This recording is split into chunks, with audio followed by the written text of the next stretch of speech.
days have provided a chance to discuss the details of this historic agreement with many of our closest friends and allies, including the G7 nations and many presidents and prime ministers. As you saw, Prime Minister Modi was here. We had a long talk. He's a great guy. They are thrilled that we made a deal, every one of them. There's not one nation that came to us and said, please, sir, keep dropping bombs on them. Please keep dropping bombs. The stupid people say that. But I'm thrilled to report, and by the way, those last 2 days were brutal. $200 million worth of bombs. And, you know, it is expensive too, by the way, aside from everything else. And they knew I was coming for a third night. We informed them we're coming for a third night. They didn't have their Navy, it's sunk. They didn't have their Air Force, it's gone, not one plane. They didn't have anti-aircraft equipment, so we got free reign. They didn't have their leaders. But they have a new group of leaders that I think is, actually, I think they're smarter. I think they're very smart. I think they're far less radicalized. And I think they're really good. They love their country. You know, you talk about regime change, nobody will say that, but I guess that's, look, their one set of leaders is all gone. Their second set of leaders is all gone. Their third set of leaders a little bit gone, but for the most part, and frankly, I think that's regime change. I think they're going to behave much differently. I think they see a different way of life that they were never exposed to. So the one thing I didn't want to see is I didn't want to see economic catastrophe. If you kept this going, that could have happened. But all I know is every time we talked about the possibility of peace, the stock market shot up like a rocket ship. It never went down. They didn't like it. The people, you know, the stock market is more brilliant than anybody there is, including the people on the stage, other than me, of course. Let's see. I don't know. What do you think, Scott? Is the stock market more brilliant than you? No, sir. Oh, that's a terrible statement. All right. The stock market is quite brilliant. And every time we said something amazing, like we're going to settle, it would go up. And every time we said something negative, like, guess what, we're not going to be able to settle, it would go down very big, Peter, right? Very, very big. Tells you something. And you know, I've studied presidents, some good, some bad, some great. Not too many are great. And some really bad. We had one just recently. And the one president I did not want to be was the late, great Herbert Hoover. I didn't want that. And who knows what would have happened. But bad things happen. So the past 2 days have provided a chance to discuss the details of the deal with the closest friends and allies, heads of countries. They were all here, a lot of them. Far more than the 7, as you know, a lot of them.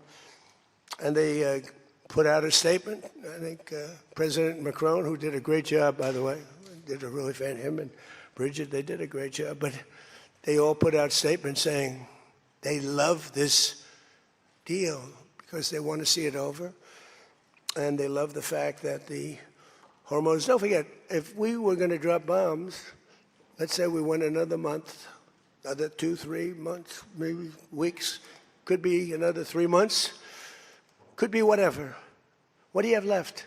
Got maybe nothing, but you don't have, the strait will never be open because people that own billion-dollar ships, these ships cost $1 billion. They don't like sailing ships or having their ships participate when you go up the coast and you go through the strait and there are rockets flying over your head. They want to protect their $1 billion investment. You wouldn't have oil for maybe years. These are stupid people. But nobody was tougher than me. Nobody hit Soleimani. You know, when I hit Soleimani, people thought that was the biggest thing to happen in the Middle East for 50 years. That was the biggest event. He was the boss of Iran and respected, but he was a mad genius. He was a genius. The father of the suicide bomb. When you see young men, and in some cases women, mostly men, walking around without legs, without arms, with a face that's been blown to smithereens. It's Soleimani, 95%, 96.2 they say or something. 95%. That was Soleimani did it. Happened to come from Iran, and I blew him up. You remember that? I blew him up in the Valley of Death. He got off his plane, and we followed him. And in all fairness, because they've been wonderful to me, Israel, but they didn't want to do that attack. They were all set. The night before the attack, they informed me they didn't want to do it. So I had to make a decision. I made the decision to do it. But it was a joint venture, as we say in the real estate business. That was a joint venture between Israel and us. We studied it for a month. We knew what plane he was going to be on. Almost a month before, he only traveled on commercial airliners, big ones with lots of people, because he knew we wouldn't shoot him down. He's very smart. But we knew he was going to be on that plane. We followed him. And then Israel informed me that they won't do it. And I had to make a decision. I had some very good generals, and not the ones you see on television, very good. And I want to thank also Pete Hegseth and General Raisin Kane, who's phenomenal. Okay, these guys are phenomenal. They can't be better. But I had some good generals, and I said to him, well, if Israel's not going to do it, we're all prepared. Do we do it? Do you like doing it or not? He said, sure. If you want to do it, we can do it. How well? We'll do it just as well or better.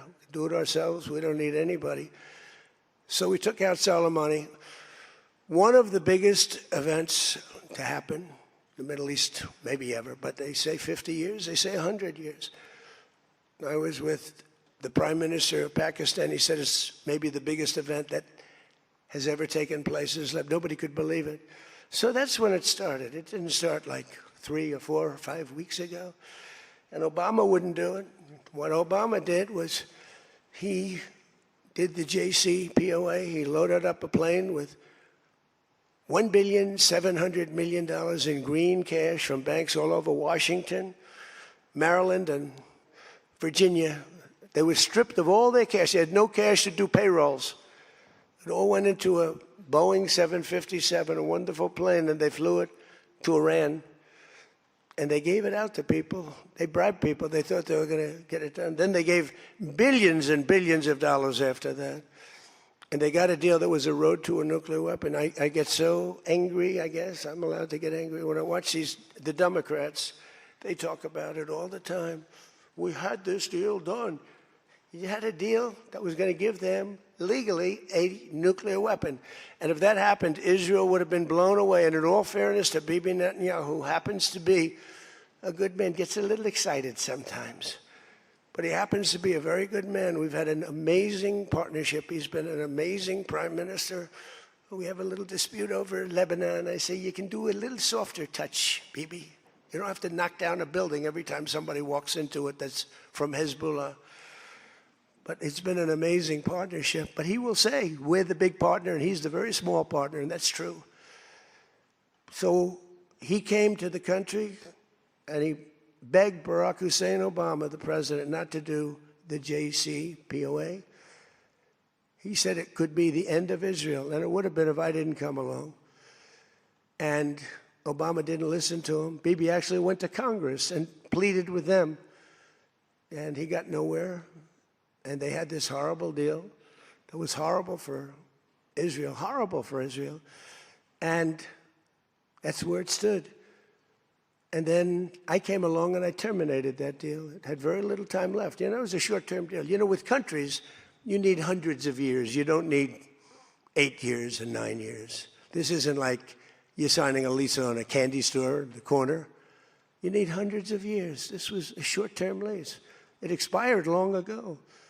Had I let it run, it expired. You wouldn't have been around. A lot of people wouldn't have been around. But Israel would have been terminated. I think the whole Middle East would have been terminated. You saw that when everybody was shocked that all these missiles, they were aimed at these different places. Qatar, Saudi Arabia, UAE. Think of it. Bahrain, Kuwait.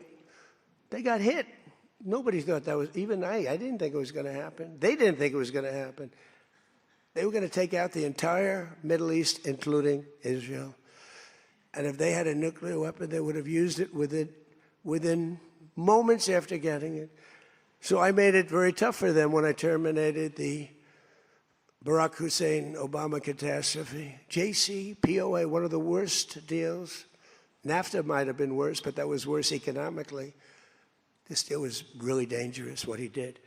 He gave them everything, including a lot of money, which we don't give them, by the way, just in case you have any question. We'll be giving this out so you can read it and you can see. And it's a memorandum of understanding. If it doesn't get done in 60 days, that's all right. We go back to bombing. You know, I don't want to do that because it's so good. But we might have to because we're never going to let them have a nuclear weapon. But they've agreed not to, and you'll see that very clearly in the agreement. But then the second phase of that was they were building, or they were enriching material, as they say. I call it nuclear dust. They were enriching material under granite mountains. Granite being, for those not in the construction business, granite being a very strong, the strongest stone. It's not as pretty as marble, but it's much stronger. It's a lot stronger. Like the new granite I put on the stairs of the White House going to the Oval Office, the black granite, it's rated 1 million years plus. No marble's rated that. Marble's rated 100 years if it's outside. So these are granite mountains, and the B-2s came along and they hit those air shafts in the dark at 1 o'clock in the morning with no moon. They had a beam going right up everywhere. Those guys did a job, and then they were criticized by certain members of the press, like CNN, for possibly not doing that much damage.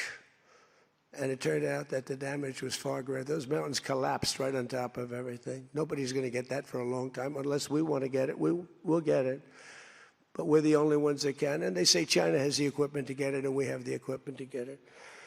And it's actually not valuable. Not a lot of value, but we'd like to get it psychologically, but nobody's touching it. We also have cameras. That's what Space Force is. We have the greatest military in the world, by the way. But I'm proud of Space Force because I started it. We have Space Force cameras on every single door, well, there are no doors. They've been pretty well shattered. But every area of that, if somebody walks in and he's got a badge with his name on it, like Mohammed something, which is about a 50-50 guess, Mohammed something, they can tell the name. They can give you a serial number. We can see things you wouldn't believe, the quality of the stuff that we have. That's why we've been so successful. That's why our blockade will go down in the annals of history as being unbelievable. Nobody's ever seen a blockade like that. It's like a steel wall. So what happened is we then terminated that, and I call it the nuclear dust, and that was the end of that. But if we didn't hit that with the B-2 bombers, or if it wasn't successful, they would have had a nuclear weapon, a nuclear bomb at a very high level, not the highest, but it would have been a very high level. We have much bigger, but we hope that we're never going to have to use it. We have the most. Russia has second. China is very far behind, but going to catch up, unfortunately. You know, they're catching up, but we have the most. We have the most powerful, but we also have the most, but Russia's not far behind.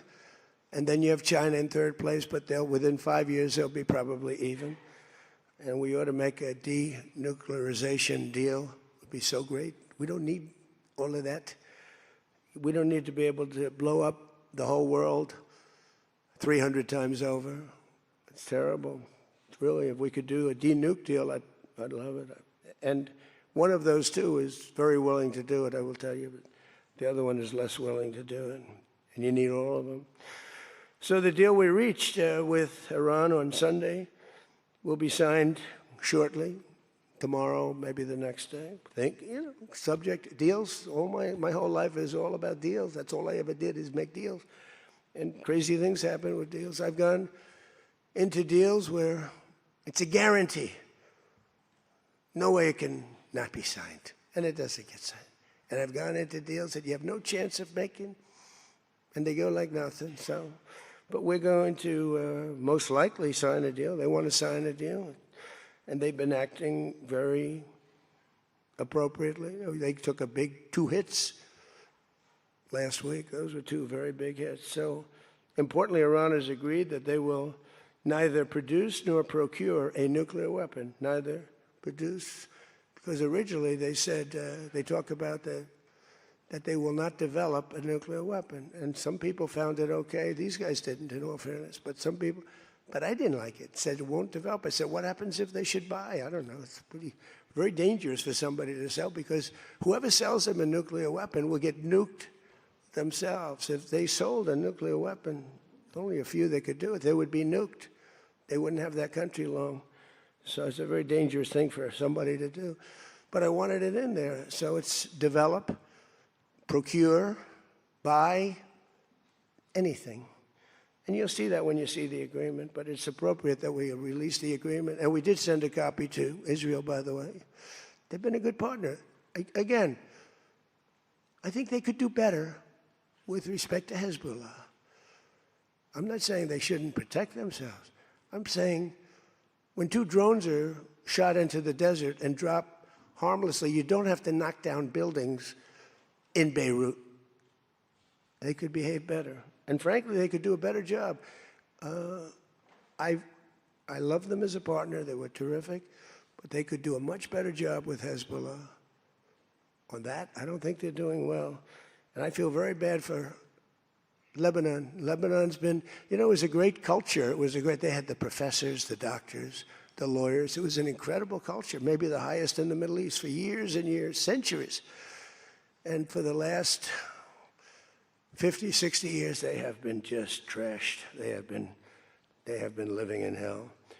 So they'll work closely with us to turn over the so-called enriched material that's very deep in the bowels of the earth, very deep. Nobody can get it. So it's not important that we do it quickly, but we could do it fairly quickly. When we have a chance, we'll do it. But in the meantime, we have cameras on every inch of it. Nobody can do it. And if they do, we'll hit them with Patriots, that's all. And they'll be gone. And they know that. Technical discussions on the removal of all stockpiles of enriched materials will begin immediately. We're going to start that immediately. And unlike Barack Hussein Obama, who sent Iran pallets of cash and any relief they receive under this deal, they'll have to get based on merit. And it won't be from us. We don't have to give them anything. But some people may want to invest. Like, what are you going to do? Say you can never, ever invest in a country? I mean, it's pretty tough. I don't mind being tough, but it's pretty crazy. You can invest in a country. You can invest in any country you want, but you can't invest there. Well, they need investment because we did $1.5 trillion, maybe $2 trillion worth of damage. So somebody's going to have to help them out. There's no guarantee about helping them out. And could be their neighbors will help them out a little bit. I don't know. But it's a lot of money. Almost nobody has that kind of money. That's the kind of damage that was done. But we're not investing any money. There was a fake story. There was a fake news story that got a person, a good person. J.D. made a statement. It was a perfect statement. And they reported it in a very strange way. But that's why it's fake news, I guess. So we don't give them money. We don't give them any of that. And what happens is with time, if they behave, if they be a citizen of the world, a reasonable citizen of the world. And I think this group, again, I didn't do this for regime change, but I think this group is regime change. I mean, hey, the first group is dead. One little morning, having breakfast, the whole group, they thought they'd never be caught because we never bombed during breakfast, but we bombed. And they all, 88 people. And I'm not proud of that at all. But the second group came in and they were very unreasonable too. And they were all gone. They were all gone. And then the third group, we've been dealing with them. Couple left this planet, but we've been dealing with them. And again, they've been fine. I mean, I've had a lot easier. I've had some easier ones. They're tough, they're smart. Maritime traffic through the Strait of Hormuz has already increased very substantially, and the normal flow of energy will resume in the coming days, and trillions of dollars will be made by the world, and the stock market will, I believe, continue to rise. The only difference is that a player that's very volatile, very tough, very smart, frankly, they have, in one way, a primitive culture, but it's also a genius primitive culture. They're very smart people, very good negotiators, but so are we. So rather than possibly going into a depression rather than having your favorite president be Herbert Hoover. I was always the one I didn't want to be. I wouldn't have preferred Nixon. I wouldn't have preferred, there are plenty I wouldn't prefer, but the one I always thought of, Herbert Hoover, and he caused it. He raised taxes too fast, and he raised interest rates too fast, all at the same time. And it caused the Great Depression. So I don't think I'll make mistakes like that. I lower taxes, I don't raise taxes. In fact, we just gave you the largest tax decrease, largest tax cut in the history of our country. So we'll be working on a parallel effort with the Gulf nations to address non-nuclear issues, such as the conventional ballistic missiles, which we'll be talking about, and support. I mean, they have to have some because other people have some. You got to have some. Somebody said, you shouldn't give them one. I mean, I have guys, I like some of these guys, but I don't think they're smart. Sir, you shouldn't let them have any missile. I said, well, what am I going to do? Am I going to let Saudi Arabia have missiles, but they can't have them? Yes, sir. Doesn't work that way, you know? It doesn't work that way. And missiles aren't the problem. Missiles they hurt a little location, but they don't blow up the planet. So the Gulf nations will address the non-nuclear issues. As we'll be talking about the ballistic missiles, and we'll talk also about the terrorist proxies that they have. That we don't want that to happen. But I want to thank our partners in both Pakistan and Qatar. These people work so hard. And they knew him a little bit. In the case of Pakistan, quite well. In the case of Qatar, they were sort of at odds. And, you know, Qatar was great because they had right next door. When I flew from there, from that location to Saudi Arabia, I'd fly for 40 minutes, and I'd fly to UAE for 40 minutes, to great leaders there, by the way. In the case of Saudi Arabia, the father's still alive, and he's fantastic, and the son is going to be great. He's going to be great. The Crown Prince and Mohammed at UAE is an incredible warrior. He was dropping bombs. Last week I said, who the hell's dropping all those bombs? It was UAE. He's a good fighter, Mohammed. But every administration for decades has sought to get Iran to relinquish its nuclear ambitions, but the threat only got bigger. The words got bigger and bigger and stronger and bigger, and nothing ever happened. And Iran got stronger and tougher. If we didn't blow them up the first time and then blow out those weapons, they would have been unstoppable. This should have done, what I'm doing and what I did, should have been done years ago. Would have been much easier, much less firepower. But it wasn't. And again, I want to thank all those countries, and I want to thank Israel and Bibi Netanyahu. So obviously the breakthrough would not have been possible without the unprecedented pressure the United States put on the regime over the past year and a half. But again, it started a long time ago. It started with the death of Soleimani. That was a big deal. No president in history has ever been tougher on Iran than I have, and they know that. And by the way, if they don't honor the agreement, or some things aren't even mentioned in the agreement, it's a memorandum of understanding, but we have an understanding of certain things without writing it. And if they don't honor that, we'll probably go back to bombing them until they honor it, you know? It's amazing what bombs can do.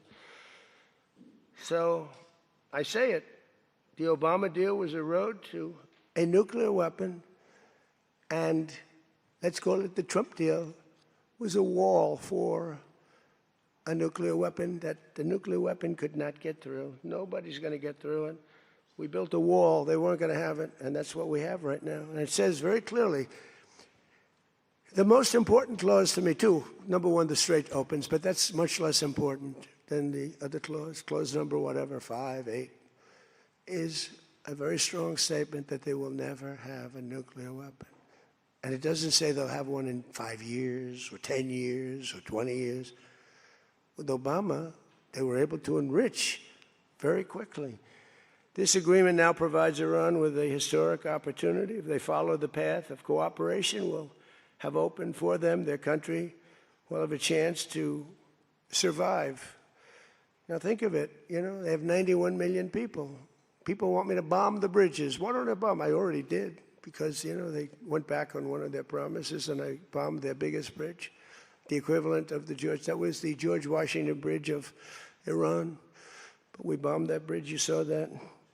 One quick strike by an F-22, the most beautiful fighter jet ever made, by the way. In fact, we're ordering some more of them. We're bringing it out because it's so effective. It's incredible. It's incredible. Well, look, we have the greatest military in the world. Those B-2 bombers are unbelievable. Who would have thought they could handle, each had two because the flight was so long, but they handled three of the biggest, heaviest bombs, hundreds of thousands of pounds, and they handle them like they're nothing. It's amazing. And also, they're undetectable. They flew into Iran, totally, think of it, totally undetected. Now, Iran's waiting for them. They're waiting for them. And they never saw them. 1 o'clock in the morning, they never saw them. They're stealth. And we just ordered 22 more. The newer, upgraded version, which I guess is better. I don't know how the hell you get better. But as I expressed to the world leaders here this week, it's my hope that the peace agreement will be the beginning of a much larger deal all across the Middle East. We're very close. Look at the job we've done in Gaza. Look at Hamas. Hamas has been very silent. You haven't read anything about Hamas. And we're trying to get them unarmed. They grew up with a machine gun in their hand. I think they actually, when they were born, they came out with a machine gun in their hand, so it's not the easiest thing. But they've actually behaved pretty well, considering this was not the lifestyle that they were taught to have. But including an end to all Iranian aggression, they're not going to be Iranian aggression, and an end to war and terror in Lebanon. So the Lebanon peace is something we'll have to work on a little bit. It's a very small piece of the puzzle, actually, but it still makes a lot of noise. The big deal is the Iran deal. That's where the money is, where the power was. But they have Hezbollah, and you got to get that done one way or the other. We'll do it. I think Israel can do a much better job on it. Syria would love to do it. I was very responsible for the gentleman at Syria that's now the president of Syria. He's done a tremendous job. He's put that country together in a year and a half. Sort of like our country, a year and a half. It's pretty similar size. They said, please don't put him there. He's a very violent man. Al-Qaeda. I said, well, I know one thing, a Boy Scout's not going to work. And he's actually done a very good job. He'd love to go in and, Hezbollah's an enemy of his, and he'd go in but he wouldn't knock down buildings every time he hears there's somebody. He'd just go and get them with precision. But I don't know that people want that. Maybe they don't. Maybe Lebanon doesn't. We have to be guided a little bit by Lebanon. And by the way, the president is going to be coming, Prime Minister, President, going to be coming over to see us very shortly, over the next week or two. Good man. He's, man is living. What a tough life he's got, because he's got tough groups of people. And it's amazing. Amazing there is a Lebanon with all they've been through. They have been treated worse than just about, I think, anybody. Disrespected incredibly. So the expansion of the Abraham Accords is the other thing that we hope we're going to get. And I think Saudi Arabia, if they lead the way, they'd be doing themselves a big favor, because everybody that's in it, UAE went in right from the beginning. Again, he's a warrior. And they never got out. Nobody ever got out. You think maybe during the war. They were all afraid of, everybody was afraid of Iran. And that's why we ended up with the original members. But then when the election was rigged, that's right, and I wasn't here at all, nobody cared about anything. The country went to hell in every way. That was the least of it. Middle East was the least of it. The country went to hell, allowing 25 million people into the country, unchecked and unvetted, many of them criminals, many of them murderers, 11,888 murderers allowed into our country. So this was the least of it. But the past 2 days have also provided an opportunity to discuss a number of other key issues with members of the G7 and our partners. Yesterday morning, we had a productive conversation on the war in Ukraine. I spoke with President Putin. I spoke with President Zelensky, and he was there. And President Putin I spoke over the phone with. And something's going to happen. They're losing a lot of people, a lot of soldiers are losing soldiers. Both are losing a lot. Russia's losing more. because they're the offensive ones. And when you're offensive in war, you lose more. Pretty simple. But I provided an update on my call Sunday with President Putin and expressed my continued hope. We had a very good conversation with President Putin and a very, very good conversation with President Zelensky. I think they both want to do something. They just don't know how to do it. They want to do it, they just don't know how. In our session yesterday afternoon on international partnerships, I offered an update on how the United States is leading the world in responding to the Ebola outbreak in Africa, sending $375 million in aid so far to help stop and contain the crisis at its source, and we've done great. I was with the president of a couple of presidents came over, by the way, from African nations, and they were so happy with what we did. But where it's unfair is we gave $375 million. The rest of the world gave essentially nothing, maybe a couple of bucks, but nothing. And they were all saying, thank you so much. And I think they've done a good job. It's a terrible thing. Ebola is a terrible thing. That's an unbelievable one. Fortunately, it's not like COVID where it's that easy to spread around, but it's rough. And we've done a good job. We've moved people to certain quarantine, certain locations. But today we also had excellent meetings on the economy and artificial intelligence, which is amazing what's going on with that. It's going to be the biggest thing ever. We have to be very careful with it. It's both great and could be bad. We have to be careful with it. But we're leading China. We're leading the world on that. We're allowing them to do their own electric plants because they need, as an example, those buildings are so big. And they're not taking the community's electricity. I gave them the right. It was my idea. I gave them the right to build electric plants like Con Edison in New York. Dig we must. And they've come up with plants that nobody's ever seen anything like them. Those are like very high IQ people. So they're actually building electric plants. So because otherwise they could never build a building because the grid is old and tired and broken and a mess. So they're building it, and they're going to sell very cheaply, they're going to sell their extra electricity into the grid. So we take care of a lot of things like California, which doesn't have nearly enough electricity. They don't know what they're doing there. And instead of having blackouts and brownouts, they'll be able not to. We found a great deal of unity here at the G7, and we signed a declaration on illegal immigration, the first time ever for a G7 statement. They did a beautiful statement. We signed other agreements to step up and to really coordinate and spend a lot of time coordinating drug trafficking and the stopping of drug trafficking, which is crazy. It comes through Mexico, comes through the southern border, the little that comes through. They find a way, they put it, they're genius. If they would use that genius for good, they'd be very rich people. They have it in engines, they have it in hubcaps, they have it in areas you wouldn't even believe. They have it in the structures of cars. Most incredible thing.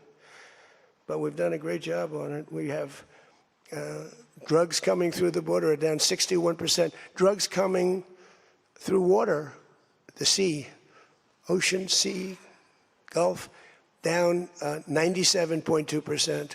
That's the ones that get hit. Just like we hit the Iranian minesweepers and mine droppers, they call them. They dropped.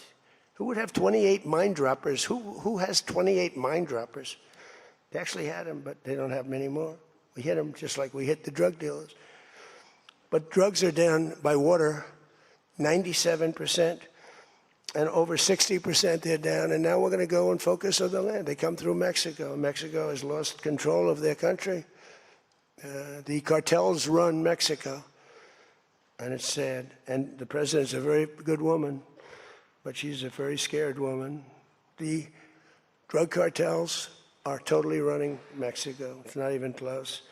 We agreed to accelerate our efforts to secure our critical minerals and rare earth supply chains, where we have great companies really going to town. We're going to give everybody a big run because we do it better and we had to get motivated. The G7 also agreed that the United States' new approach to international development based on the private sector investment is working at levels that they never thought possible. It's really working. I held a number of very positive bilateral meetings, including with the president of France. It was a very good meeting, actually. The Emir of Qatar, Sheikh Tamim. I tell you, I wish I could really know the guy. You know, some people say, well, he lived in that neighborhood. You can't be saying things that you'd like to have him say. He was fantastic on this, and he's been a fantastic guy in terms of energy and getting energy out there. President of the United Arab Emirates, Mohammed bin Zayed, who's an amazing warrior. President El-Sisi of Egypt. Prime Minister Modi of India. We spent a long time together today. I spoke to Mohammed. I spoke to the Crown Prince of Saudi Arabia a number of times. They're all so happy that they're still. You have to have them happy too, you know. We're using their airports. Not that they could stop us if we didn't want them to, but it'd be nice that I went to get that little sucker. But I missed. I hate missing. But we spoke to all of them and many countries all over the world. Every country, I think Israel too. Look, think of what Israel's getting. They're not going to be nuked. It's very simple. I told Bibi, your biggest risk was that they'd drop a nuclear weapon into the middle of Israel. They'd only need one, and there would be no more Israel. Think of it, Bibi. You got the best, the most important thing that you were asking for is that. So I think they're happy. Some people are going to be, not him, but there are some people, some writers, some that I thought were friends of mine, but I don't want them as friends anymore because they're either stupid or they're bad people. But we stopped nuclear holocaust, and it stopped too. I mean, there's not going to be any of that. So from the beginning to the end, it was clear that this week, America's back. It's bigger and better and stronger. We're more respected as a country right now, I think, than we ever have been. And we were a laughingstock 2 years ago. They would laugh at us. We had a man that should have never been there. You know that. A man that would walk up to a podium once every year, and they'd ask him, what flavor ice cream do you like? I like vanilla. Then he'd try and find the stairs, which he couldn't find most of the time, and he'd leave. This is very unfair reporting. And then you said you didn't know about that. You didn't know there was something wrong.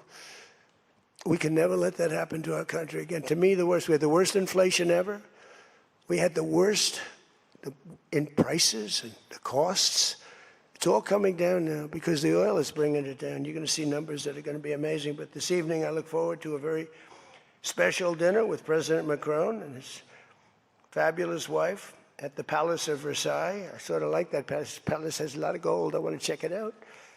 It's a beautiful palace, maybe the most beautiful of all. I hope you're going to get to see it. The ones that are traveling with me, I hope you're going to get to see it because it's amazing. But they asked me if I'd stay a little bit longer and go to Paris. So I'll get home a little bit later, but it'll be a nice dinner. But I'm interested to see it. I mean, that's the ultimate, I guess. It's the ultimate of its type. Louis XIV, celebrating the 250th anniversary of America's founding and America's oldest alliance. And we're celebrating that a little bit tonight. They'll have the biggest people in Europe at the dinner. And those people love our country. And hopefully Europe's going to find its way. Europe is having a lot of hard times. They're doing some things very badly. On energy and on immigration, they're doing things very badly. And we'll be talking about that tonight. So with that all said, if you want to ask us any questions, feel free to ask the people behind me, yeah? Peter? Bonjour.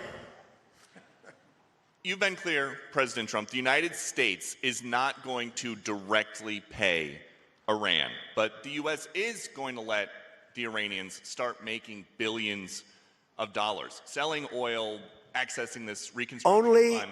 Only if they're doing things right. Peter, only if, we're not doing anything. We're not putting up money. Only if they're doing things right. If they're doing things right, if people want to invest, they can invest. But they had this $300 million fund. It's only $300 billion fund. It's only if they're doing things right. Remember this also. when you talk about billions of dollars, they've had much more than $1 trillion worth of damage done. They got a long way. There'll be 15 to 20 years to rebuild what they have right now. So they have to behave themselves. If they're not behaving, they get hit again. You know, they'll be hit again because we can do it very easily. It's going to take a long way for them to build back their anti-aircraft stuff. It's going to take, and you know, the other thing, I want to thank China, President Xi. I was with him, and he stayed neutral, totally neutral, and I appreciate it. And I want to thank Vladimir Putin. He was very neutral.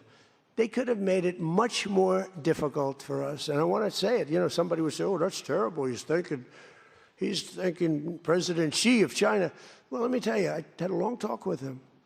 You know, they have shoulder weapons to knock down airplanes. That it's not like the real deal, but they're accurate. They're fairly accurate.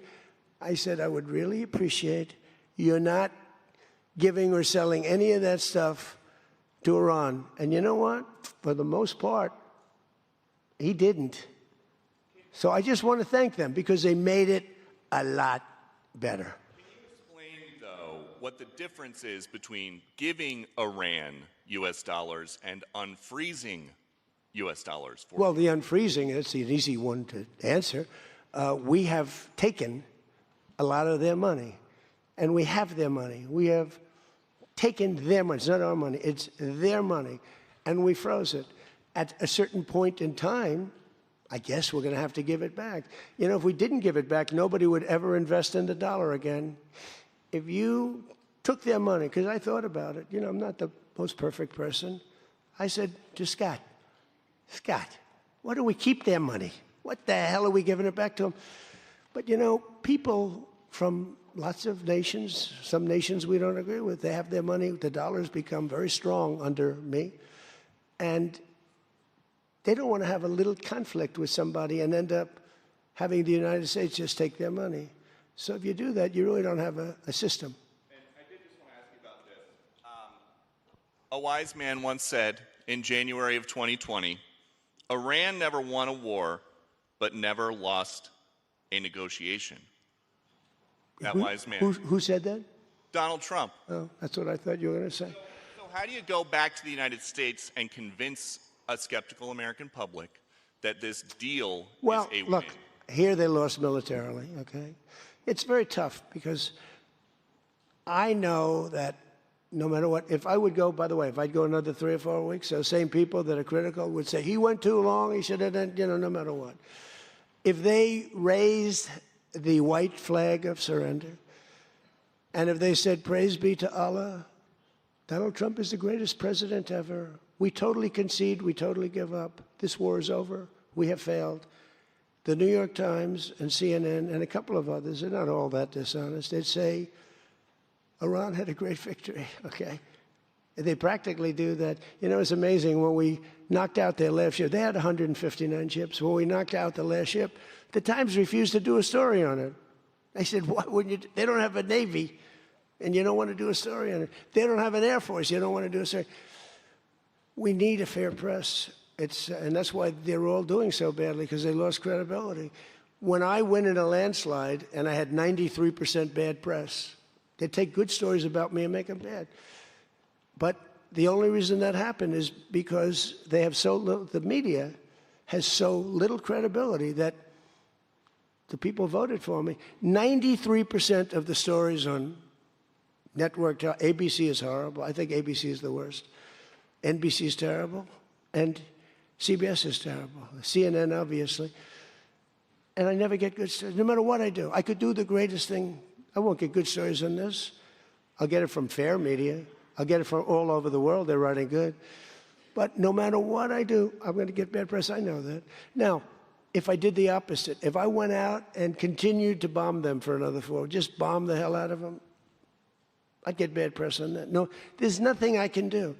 But what this does is it allows the ships to go.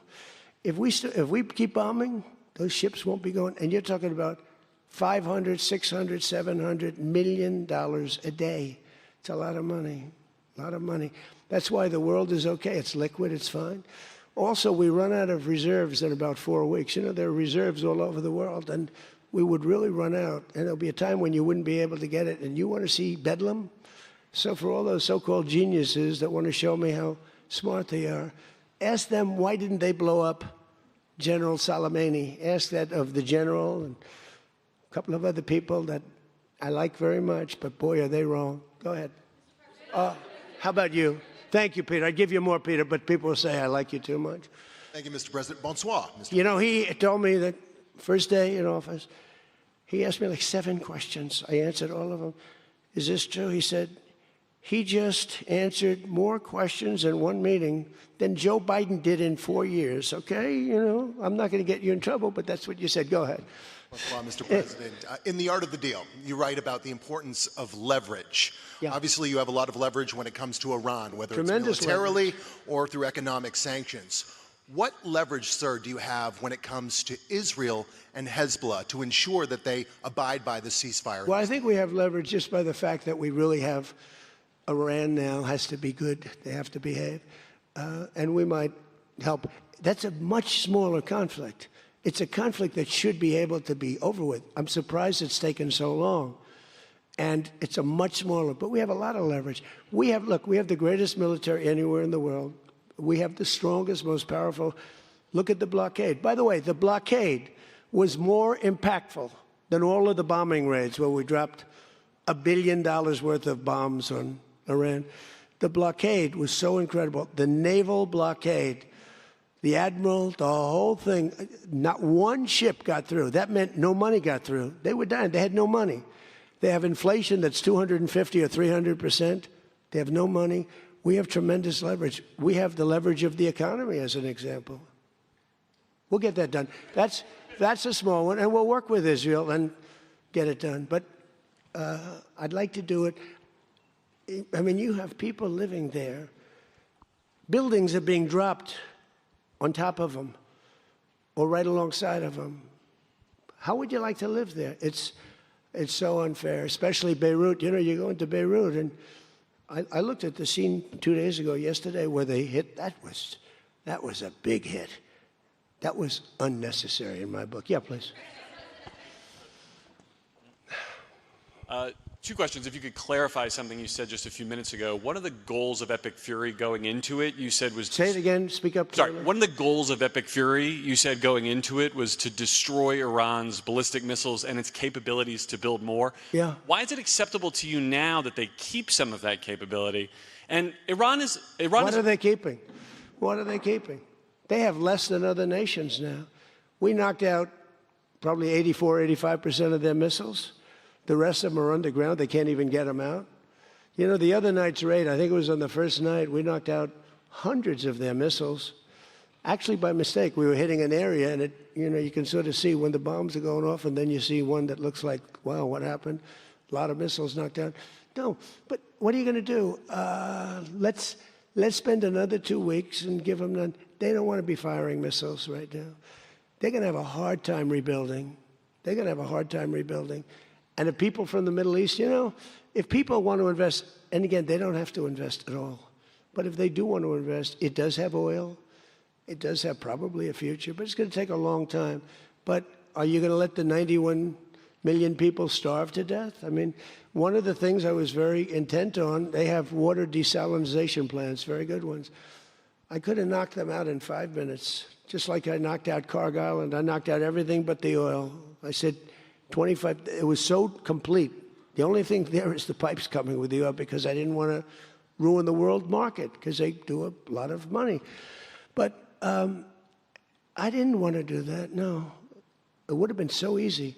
It would have been easier, and I would have satisfied a group of 10% of the people, but it would have been the wrong thing to do. And it could have caused an international depression. Maybe not. Iran's position has always been that their nuclear program was for civilian purposes. If they come back after the signing of this and say they want to continue to have a civilian nuclear program, is that acceptable to you? Well, I've said to them always, I say, look, you have probably the 3rd largest oil reserves in the world. What the hell do you need nuclear for? You need nuclear for some electricity? So I've always felt that way. So we've been pretty tough in that. You know, it is a little hard, though, when you say that somebody wants it, other people have it. Other adjoining states have it, and you're not letting them have it for purposes of electricity and things like that. It's always a little tough. You have to use a little common sense, please. New York Times, please. Thank you, Mr. President, Thank you. for the question. Now that you're approaching a new phase in this conflict with Iran, can you now say whether you will hold anyone in your administration accountable for the strike on a school that killed more than 100 children on the first day of the war? No, if it was a fault, and as you know, that's under investigation, it's such a strange question to be asked at this state, because you're talking about a long time ago, but nobody did that on purpose. I guess you'd have to say about them, what about the thousands of soldiers that they blew up when they opened their car door? What about the thousands of people that were killed by Iran? No, mistakes are made. The war is nasty. But I know it's under investigation, and I could have a report for you tomorrow. Or I would ask Pete Hegseth that question, because they have it under investigation. Please. Mr. President, you've been saying all week that this deal permanently prevents Iran from getting a nuclear weapon, but the drafts of the deal that have been floating around barely mention Iran's nuclear program. So can you explain how exactly the deal achieves that goal? So when I say permanently, it should be permanently. But if it's not permanently, we will bomb them. They will be bombed, just like I bombed them on Wednesday night and Tuesday night, and was going to bomb them on Thursday night at a level that was 3 times greater, and they knew that. I will bomb them. Now, that's with me as president. If you have a weak, pathetic president, maybe that doesn't happen, but I can only do the job that I have to do. I have a long time to go. I have almost 3 years, close to 3 years. Time is going fast. But our country's become we're the most respected country in the world. Those leaders today, they said, we used to laugh at you. 2 years ago, the same guys, they'd laugh at the country. And now they say, you're the most respected country anywhere in the world. Militarily, even military. Take a look at what happened look at what happened in so many different locations. Afghanistan, that horrible retreat that these people made, leaving equipment behind. They weren't under any pressure. You take your time. You can get out. I was going to get out. We were going to get out with dignity and pride, take 100% of the equipment. I was even taking the tents down. But then they got in and they just left. They left all the equipment. I may get all that equipment back. Now, here's the thing. More symbolic, because it's a little old now. But we may get it all back. Afghanistan is kissing our ass. You know that? So you're threatening to bomb Iran if they don't comply, but there's nothing enforceable in the deal itself. Is that correct? Doesn't have to be. I let them know. I said, look, if you don't adhere to the agreement, I don't want to do that, but we're going to bomb the hell out of you. And I don't think that they're going to veer from the agreement. What else am I going to do? Am I going to say I'm going to take you to court? Let me take you to court. Let me sue you. No, we're going to bomb the hell out of them if they violate the agreement. I don't want them to. I want them to honor the agreement. Again, the straits close up. Bad things can happen. You know, in war, terrible things happen. Like you mentioned the question before about a school gets hit. Other things get hit. Bad things happen in war. War is a nasty place. I see it. I see it. I see it better than maybe anybody has ever seen it. Go ahead, please. Thank you, President Trump. Oil prices are now plummeting. How do you see this agreement further affecting energy prices in the U.S. and the U.S. economy in the long term? And secondly, Mr. President, how do you think Vice President J.D. Vance did on The View yesterday? Well, first of all, thank you for the word plummeting, because that's what's happening. Oil prices are plummeting. And that means oil prices are going to come down. You know, if you make donuts, you have a heating, you have a stove, and you have to buy the heat, you need the gas or the electricity or whatever you're using. And when oil prices come down, oil is the biggest thing. Oil is, you get oil prices coming down, and they're going to come down. And we're hitting in the 3s now for gasoline, and that'll come down a lot lower. So I was in Iowa just before this started, and I was saying to myself, I can't believe we're doing so well, but I have to go, and we have to put out this fire in Iran because I don't want them using a nuclear weapon. They would have used a nuclear weapon. 100% they would have used it. The only question is, was it going to be that day or that week? They would have used a nuclear weapon. They were on the way. And I said, we're going to have to put out the fire. And I said, you know, oil prices, so gasoline, we passed 2 gas stations in Iowa. Made a speech up there. The people are great. I won it by so much. And I love the people, farmers. And we passed 2 gas stations. One was $1.85, one was $1.91. Now, that's Iowa, but it was, I mean, California has all those crazy taxes that they put on, you know, California taxes. But the oil was down to $2 to, I'd say, between $2 and $2.50. And it was heading down further. And we were going to have a great run. We took a little journey down to a place called the Islamic Republic of Iran, and we bombed the hell out of them, and now they can never have a nuclear weapon. Now, we had a disturbance, but I must say it was much less than anybody thought. The oil never went to $350 a barrel. It went to $115, $120. The oil never went anywhere near that. And the other thing, I thought the stock market would go down 25 or 30%.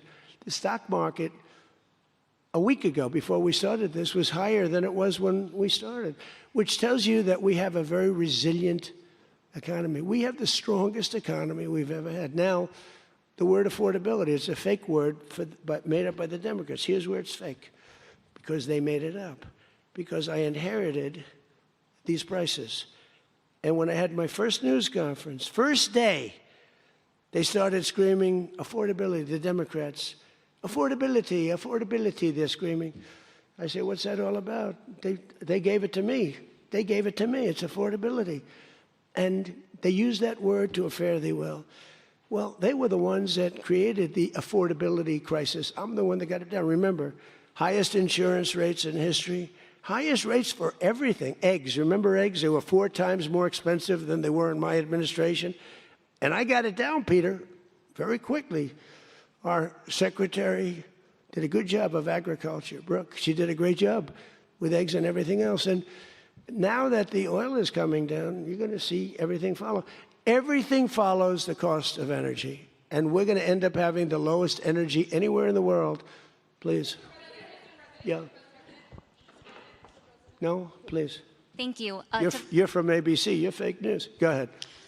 To follow up on oil, can you confirm, will Iran be able to immediately sell their oil to market? And will U.S. sanctions snap back immediately if there is a delay or collapse in the talks? And then relatedly, is there any safeguard in this deal to prevent Iran from charging what they say could be fees after the 60-day extension? The thing that's going to stop them from doing that, because you can't cover everything in a document, is common sense. They don't want to get bombed. They don't want to get hit. As far as sanctions are concerned, at some point, you know, we have sanctions which will never let them rebuild. They would have no money. They would be in poverty. The 91 million people would starve. So something will happen as soon as they behave. When they behave, we're going to let that go. We're going to have to. I put sanctions on a lot of people, and then I let them go. A lot of countries. Yeah, please. Thank you, Mr. President. My name is Shinji Abe. I'm a Japanese Yomiuri newspaper company from the Washington Correspondent. My question is about the Strait of Hormuz.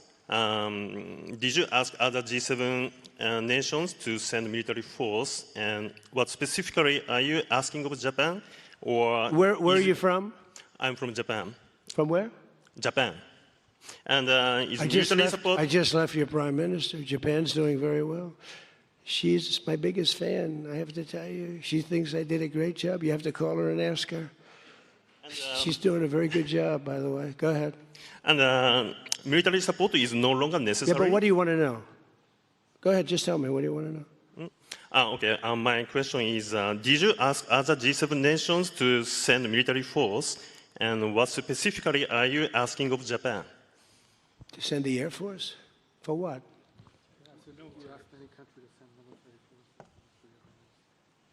Oh, other countries, not just Japan. No, we don't need it. Oh, by the way, they all want to do it. They all want to do it. Every single one of them. They want to go be a part of it now. Not while the war was going on. I was a little disappointed.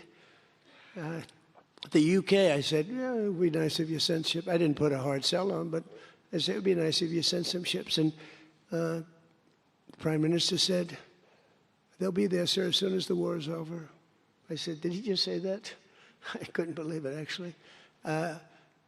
Japan has offered to get involved, but I mean, I'll be honest, Japan was not willing to get involved during the war.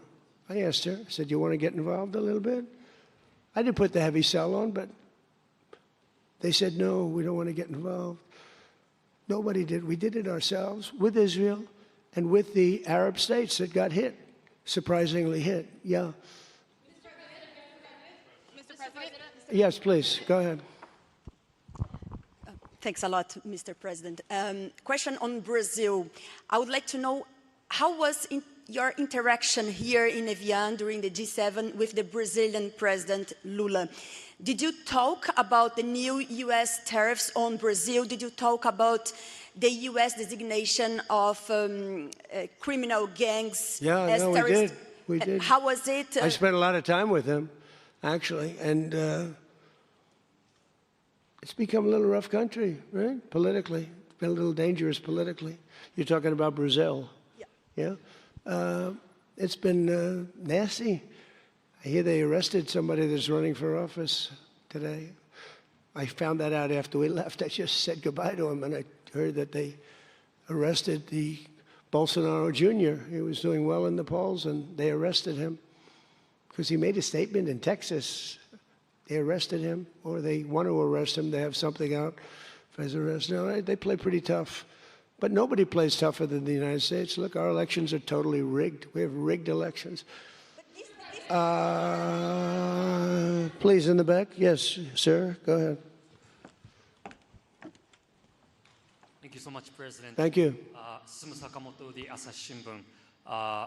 For G7, the concept of the rule of law has long been considered the core principle. During this summit, any of the leaders expressed any concerns on the possible violation of international law on the attack on Iran? No, actually the opposite. They felt they were very dangerous. They were very relieved because they could get hit too. They were very relieved. No, we never discussed that. No, it would be the opposite. They broke the law. They killed thousands of people. They killed thousands of our soldiers and hundreds of thousands of people. Yeah, please, go ahead. Go ahead.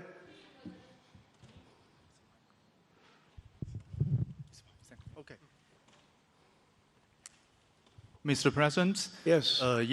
Yesterday, the Pakistan thanks for the Chinese government to help make a peace talk between Iran and the United States.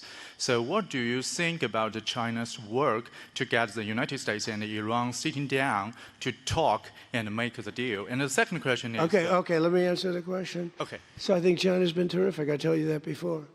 They could have been bad. They could have sent in to try and block or break the blockade. They could have sent in an oil ship with 6 destroyers alongside of it on each side. They didn't do that. President Xi helped me. He tried to help, and I think he probably helped get it solved. You know, they get 50% of their oil from that location. So that wasn't that easy. President Xi was fantastic. He tried to help me solve it. And he didn't give any big weaponry. I guess we'll find something somewhere along the line. But he didn't give any big weaponry, I can tell you that. No, I think China I couldn't ask for much more. Again, they were impacted because they get more than 50% of their oil from the Hormuz Strait. And no, I thought they were fantastic. Okay, how about one more question right here? Go ahead, please. The latest YouGov Economist poll shows that Democrats have lost a 5-point edge on the generic congressional ballot. They just have now just a 2-point lead since February. Do you think that they're losing momentum? Well, I see the Republicans in generics. You know, generics are very important. I don't know how accurate, because I see a lot of bad polls. The polls are very dishonest, just like a lot of reporters, like these people over here, are very dishonest. CNN, ABC, it's a whole group of them over there. They're really dishonest people. But, you know, and really networks are very dishonest. And they have to straighten themselves out or they're not going to be very successful because people don't believe them anymore. But no, the generics are very interesting because the Republicans are coming up strong even before this. You know why? They're seeing all these lunatics, like the guy in Maine with the swastika. You know, for 10 years they've been calling me a Nazi. And now they have a Nazi running. He's got a tattoo on him. I've been denying it for 10 years. They know it's not so, but they've been calling. I don't think they can call it to me anymore. One more? One more? Go ahead, Peter. Let me finish with Peter because he's been better to me than he's been to Biden. Thank you, President Trump. I have a question about this weekend. Why not stick around for the signing ceremony with this Iran peace deal? I might. You might. Yeah, I might. But I'd rather, this is a memorandum of understanding.